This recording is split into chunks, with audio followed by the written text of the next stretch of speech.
Honestly, this feels like one of the more just go with it episodes we've seen this far.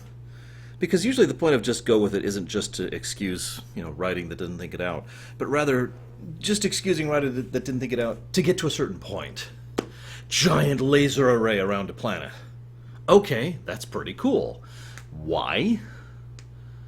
And for that matter, how? Think about how much time and effort and resources it would take to set that up, just to keep everyone planet-bound on a planet they have no interest in anymore, that they've abandoned. Now, granted, using that in some place like, say, Coruscant wouldn't be feasible, because they wouldn't have time to set it up, and they'd probably have a way to get around it, just like they did in this episode.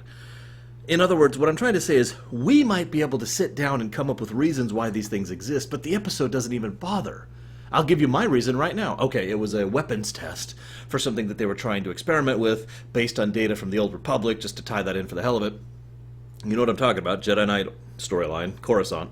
Anyways, and it didn't work out, so they just left this version here and went on to other things. Boom, there's the answer.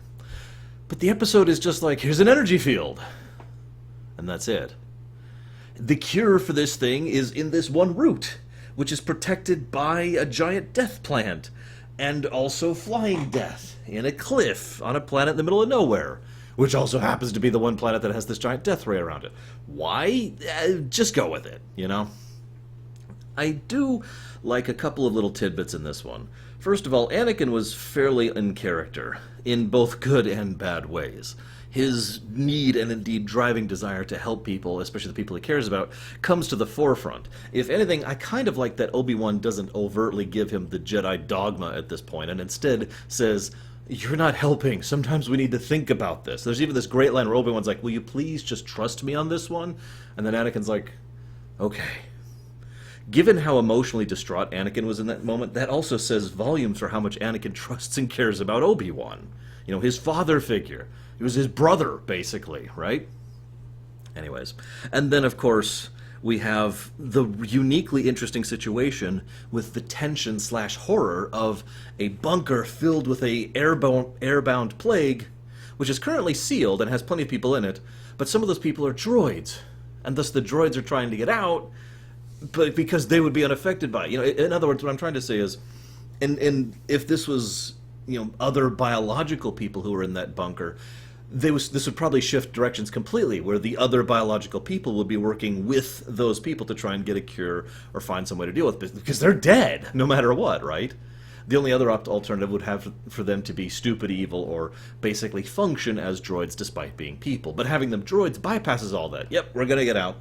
Which brings me to another interesting thought. And it's funny because I had this thought right when they got to the planet where there were the peaceful battle droids. It's almost a shame that the series never really posits the idea of bargaining with the battle droids. Think about that for a second. Droids certainly have that kind of cognitive ability, as long as it doesn't go against their programming, and the longer a droid's active, the more it has that capacity and ability for sentience and sapience, droid effect. Ergo, imagine if they were like, alright, here's the thing, droids. You don't try to open those doors, we leave you alive, and we'll take care of you, we'll do whatever we can to make you comfortable, and that way we don't kill you and you don't kill everyone else. Bargaining, right? Instead it's just like, ha-ha, I'm going to open this thing, roger, roger, and then they all get slagged. I also noticed that little thing at the end, we're going to train you in using a blaster, Jar Jar. I've already commented on how Jar Jar is a bungler and an idiot. He bungled into destroying a ship, he bungled into destroying the entire Republic, and he almost bungled into killing Amidala here. Because, whoops, accidentally took out your oxygen tank. Sorry about that. Ugh, yuck. Anyways. I did enjoy this episode despite myself, mostly because of the character stuff. Not much to talk about elsewise. I hope to see you guys next time.